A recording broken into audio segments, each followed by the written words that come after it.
Wujudkan bersama IndiHome.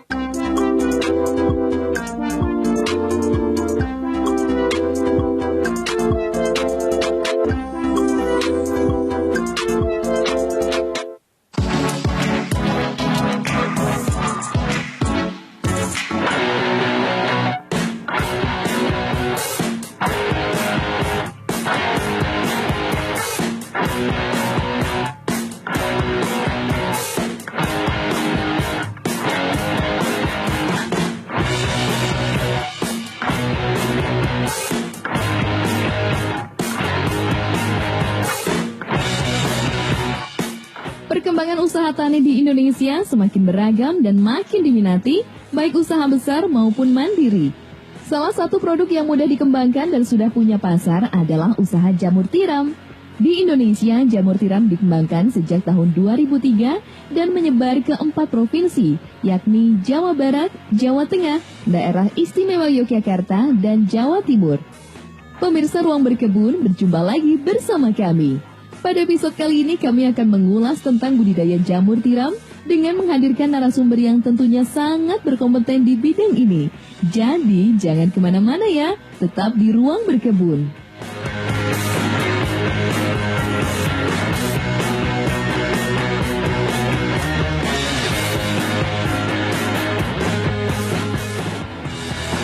Assalamualaikum warahmatullahi wabarakatuh.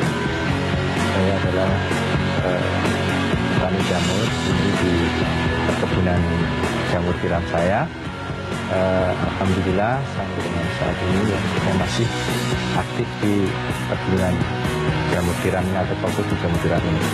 Nama saya adalah Sarjianto atau nama panggilannya adalah Bang Sarji, dengan alamat di Sidorejo, Pangurjo, RT 06, RW 05, Umbul Harjo, Cangkringan, Sleman, Yogyakarta.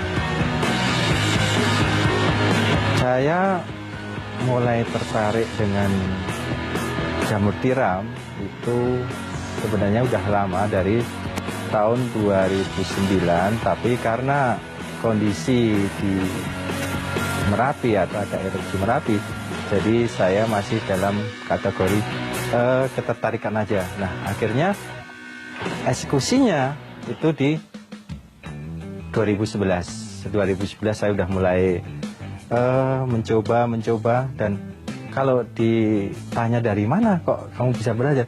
Saya belajar sebenarnya bukan dari siapa-siapa, tapi saya otodidak. Saya niat bahwa saya harus berhasil bisa di jamur tiram. Jadi dengan seperti itu saya fokus di jamur tiram itu, dan dari mulai tahun 2011 akhir nyampe saat ini alhamdulillah sudah lumayan bagus, hasilnya pun lumayan bagus. Sedikit tentang mungkin jamur tiram adalah sebenarnya itu hasil dari genetika, jadi bukan dari jamur yang kita ambil dari mungkin hutan atau mana kita taruh di sini, tidak. Itu hasil dari genetika. Nah, dari situ kita ya lumayan, untuk hasil lumayan bagus. Jadi kalau belum ada orang yang belum tertarik, mari coba. Karena apa? Kita bisa hemat waktu. Yang pertama itu hemat waktu. Jadi saya tertariknya dengan jamur tiram itu apa? Saya bisa mengerjakan hal-hal lain di luar jam-jam untuk mengurus jamur. Karena mungkin dalam 12 jam itu kita hanya butuh waktu sekitar nggak nyampe 2 jam kita untuk mengurus jamur. Jadi dengan hemat waktu itu dan hasilnya pun dibilang ya cukup luar biasa. Jamur tiram itu saya anggap paling gampang dan mungkin resikonya itu terlalu kecil dibanding dengan ada mungkin jenis-jenis jamur. Ada jamur kuping, ada citake, ada jamur linci, ada jenis jamur-jamur merang. Itu jamur tiram lebih gampang dan tidak banyak resiko. Yang penting niat, usaha, dan yakin bahwa berhasil. Karena apa? Kuncinya itu adalah kita mau. Saya fokus ke jamur tiram yang putih. Karena apa? Kalau yang putih itu lebih, kita lihat kayak semacam mutiara. Jadi orang itu lebih senang. Tapi kalau untuk yang abu-abu mungkin orang dikira kok ini jamur udah layu ya. Tapi tidak. Jamur tiram yang abu-abu itu emang seperti itu. Tapi kualitas sama dengan yang putih ataupun yang emas. Manfaatnya luar biasa. Ya. Ada karbohidrat yang tinggi. Ada untuk menunjang imunitas kita. Biar supaya selalu fit. Itu banyaklah minum atau makan jamur itu. Jamur tiram. Dan vitamin E-nya sebenarnya sih banyak, masih banyak sebenarnya manfaat dari jamur tiram itu.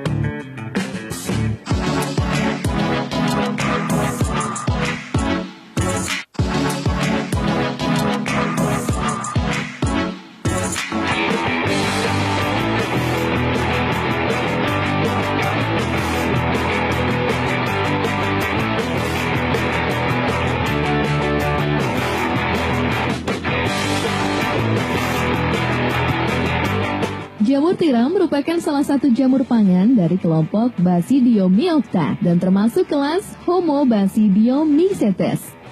Ada banyak jenis jamur tiram, antara lain jamur tiram abu-abu, tiram putih, coklat, dan emas. Setiap jenis jamur tiram pastinya punya karakter dan rasa yang unik. Jamur tiram disukai konsumen di Indonesia karena rasanya enak dan memiliki banyak manfaat yang baik untuk kesehatan tubuh, seperti meningkatkan daya tahan tubuh, menangkal radikal bebas, menjaga kesehatan jantung, serta kaya akan antioksidan.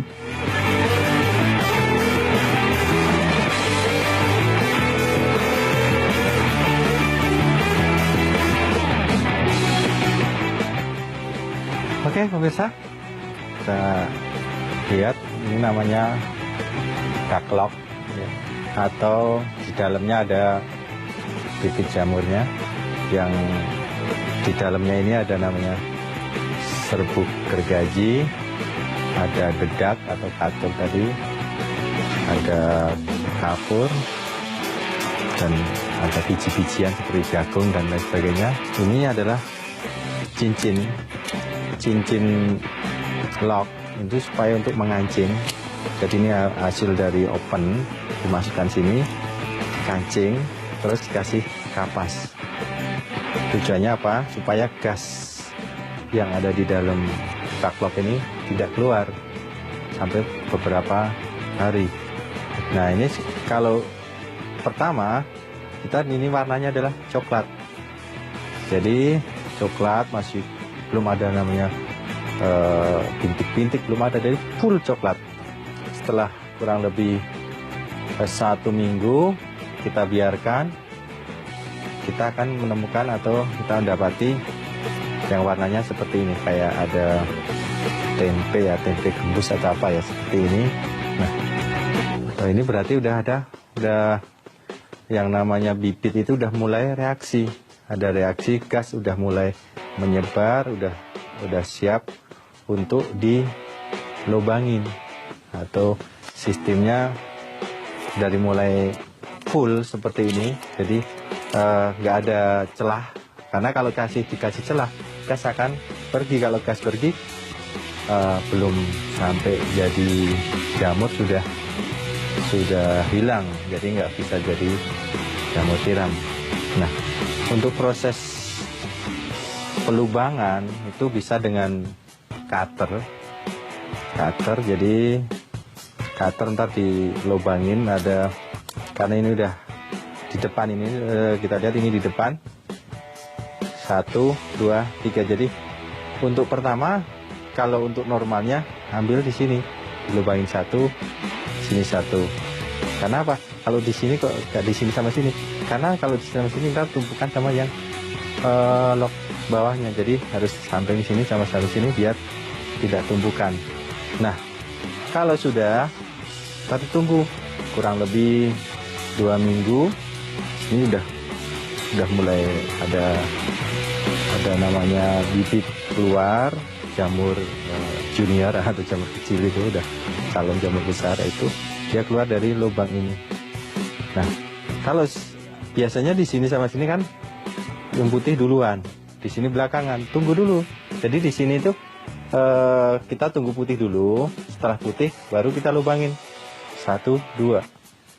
Nah, untuk normalnya ini 1, 2, sini 1, 2.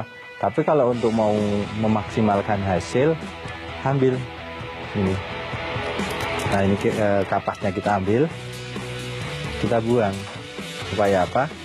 Supaya dia bisa keluar jamurnya itu tidak hanya 2 tempat tapi 3 tempat.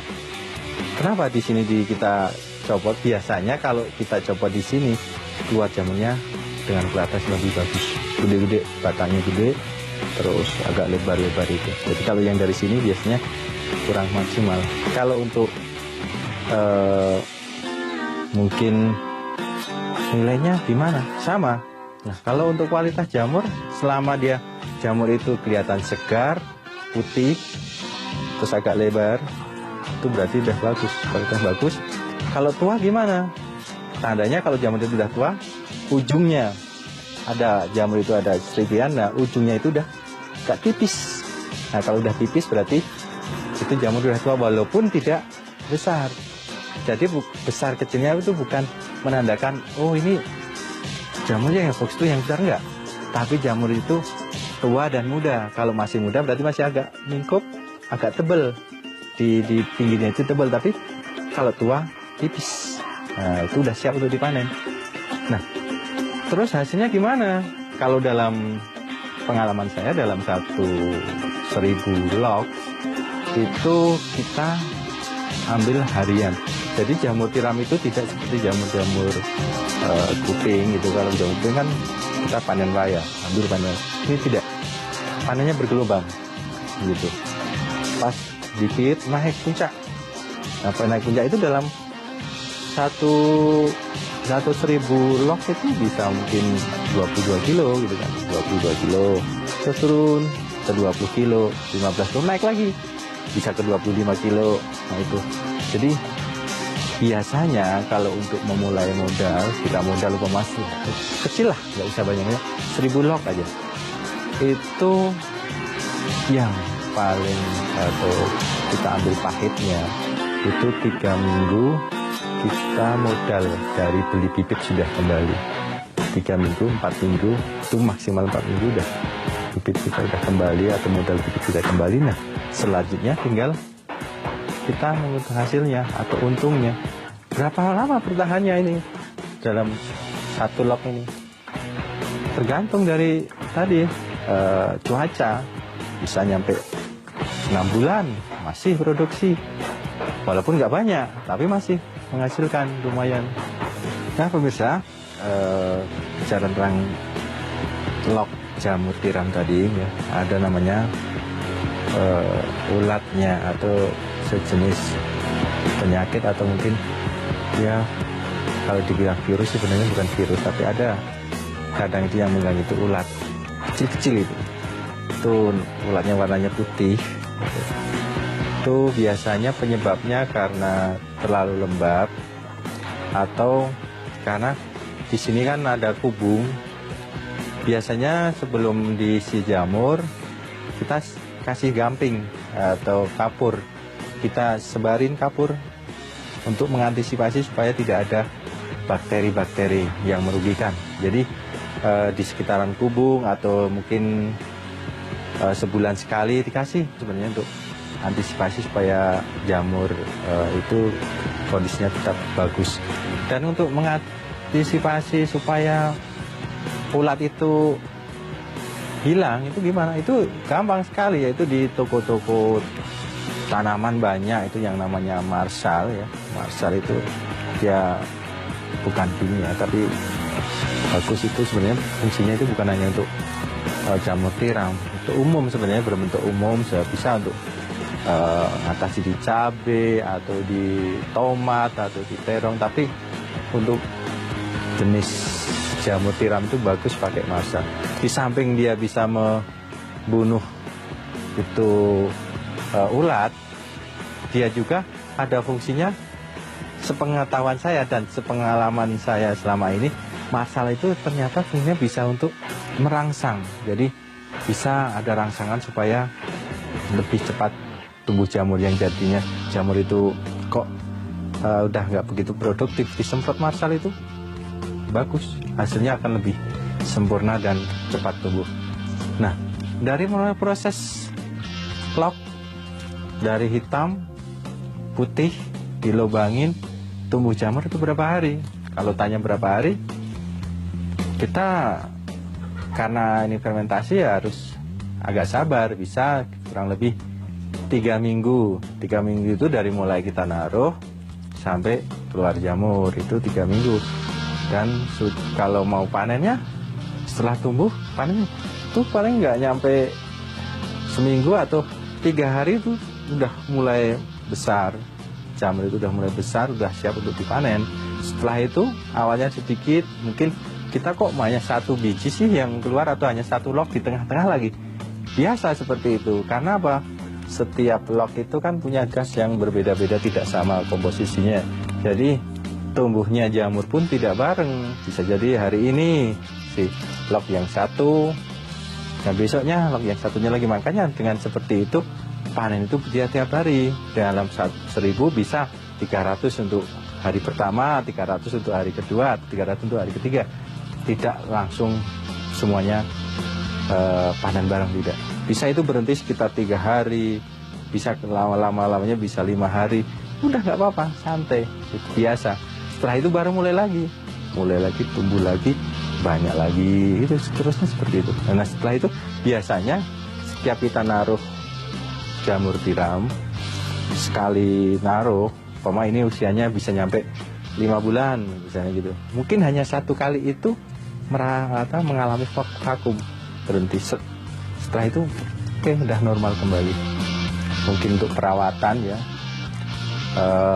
kubung itu kan kita harus sirkulasi udaranya kan tidak terlalu besar, anginnya juga tidak terlalu kecil.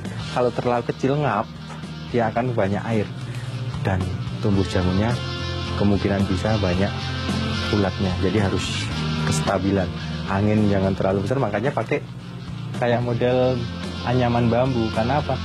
Dia nerobos angin itu tidak gede. Dan yang terbaik sebenarnya itu pakai atapnya, itu pakai genteng.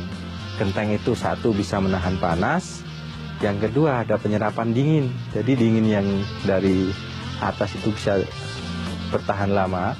Kalau pakai asbes itu kalau di vulkanik saya 1 hari sekali untuk penyemprotan. Tapi kalau pakai genteng bisa saya 2 hari sekali, bisa kadang 3 hari sekali, kadang 4 hari sekali baru disemprot. Tapi kalau seandainya pemirsa mau coba di area yang suhunya agak panas, saya sarankan jangan pakai asbes, tapi pakailah genteng tanah. Dan kalau bisa jangan sampai ruangan itu tembus matahari langsung. Jadi minimal ada sekatnya. Yang lebih bagus lagi kalau pemirsa mau coba untuk hasilnya maksimal, di kubung ini, di sekitar kubung atau sekitar rumah jamur itu usahakan banyak pohon yang besar. Jadi matahari itu kena pohon dulu, baru ke kubung jamur, itu hasilnya akan lebih bagus.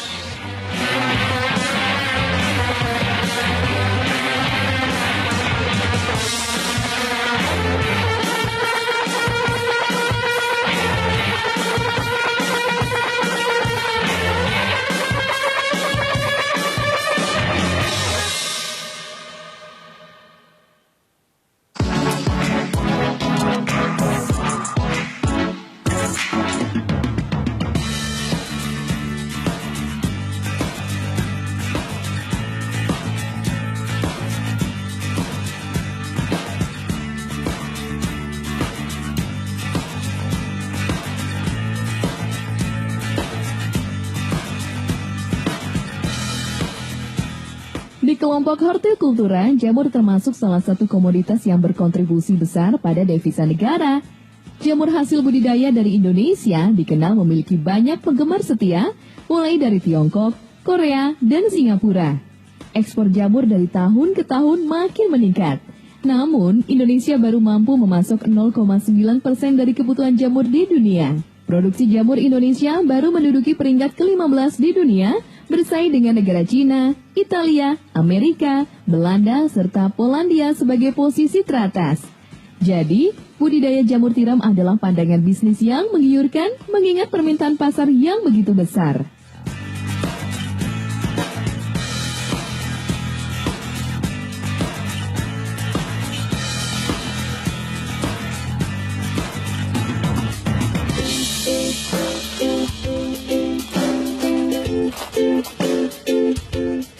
Oke pemirsa, ini tentang yang mau misal ingin mencoba bahwa saya punya lahan sempit gimana untuk ukuran paling silang gitu ya. Ada sebenarnya itu nggak harus seperti ini juga, tapi pengalaman saya disemprot kabut itu justru jamur itu cepat kering. Jadi cepat kering dan hasilnya tidak segar, tidak maksimal. Sepengalaman saya, disemprotnya adalah semprot yang biasa kita kayak nyemprot tanaman di luar itu.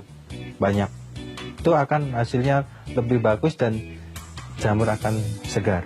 Jamur itu berpengaruh dengan suhu. Jadi suhu antara 18 sampai 24 atau 16 sampai 24 atau maksimal 28 derajat itu untuk bisa tumbuhnya jamur. Kalau terlalu tinggi suhunya, maka akan kering.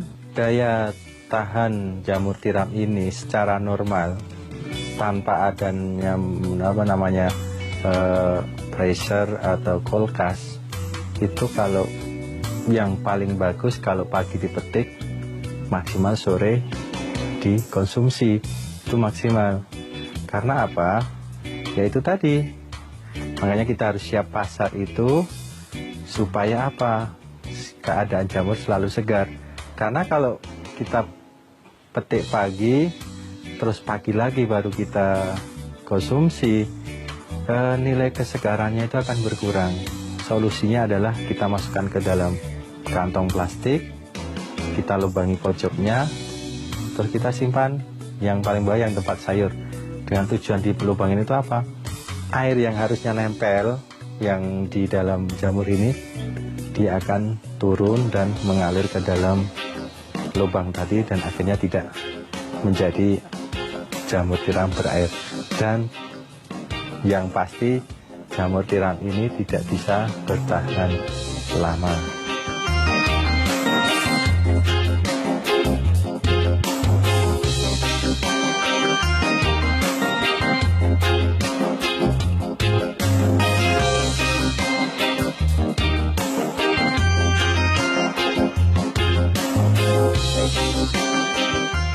Budidaya jamur tiram tidak memerlukan teknologi yang tinggi dan bisa dikembangkan dengan cara yang sederhana.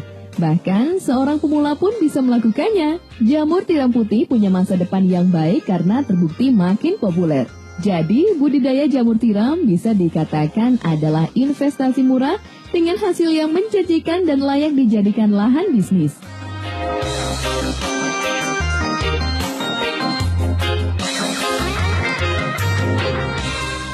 Oke pemirsa, ini saya barusan memanen jamur tiram yang usia log ini udah sekitar 4 bulanan ya, 4 bulan yang lalu. Dan ini saya panen untuk harian, hasilnya bagus, kualitasnya kualitas mutiara, jadi lumayan segar, jadi tidak banyak berair dan tidak terlalu kering. Karena apa? Kestabilan suhu itu yang paling utama, karena jamur tiram itu yang paling terpenting adalah menyetabilkan suhu. Nah pemirsa, Bagi pemirsa atau teman-teman, saudara yang tertarik dengan budidaya jamur tiram, tips dari saya selaku petani jamur tiram. Yang pertama, jangan ragu-ragu. Yang kedua, pastikan pasar di sekitar dulu. Sekitar itu bisa sekitar lingkungan atau di sekitar kota. Jadi yang utama adalah pasar dulu. Karena apa? Kalau urusan kita memelihara jamur, budidaya jamur itu lebih mudah. Tapi untuk memasarkannya, kita jangan diem aja. Kita harus aktif untuk bergerak. Pasar itu akan terbuka dengan sendirinya. Nah, oke pemirsa, seandainya pemirsa mau lebih lanjut atau tahu lebih lanjut, gimana sih budidaya jamur tiram, gimana cara perawatannya, gimana cara pemasarannya, dan gimana hasilnya, bisa datang ke rumah saya, ke alamat saya, yaitu di Desa Sidorejo, Pangukrejo, RT 06, RW 05, Umbul Harjo, Cengiran, Sleman, Yogyakarta, atau tepatnya di area Jeep Wisata Merapi. Jadi lebih gampangnya Jeep area wisata Merapi itu lebih gampang. Dan mungkin kalau mau catat nomor HP saya, ada WA itu atau nomor telepon atau WA, yaitu 0852 854 10966. Itu nomor WA saya. Semoga bermanfaat dan sampai ketemu lagi di lain kesempatan. Dari saya, Sarjianto, cukup sekian. Wassalamualaikum warahmatullahi wabarakatuh.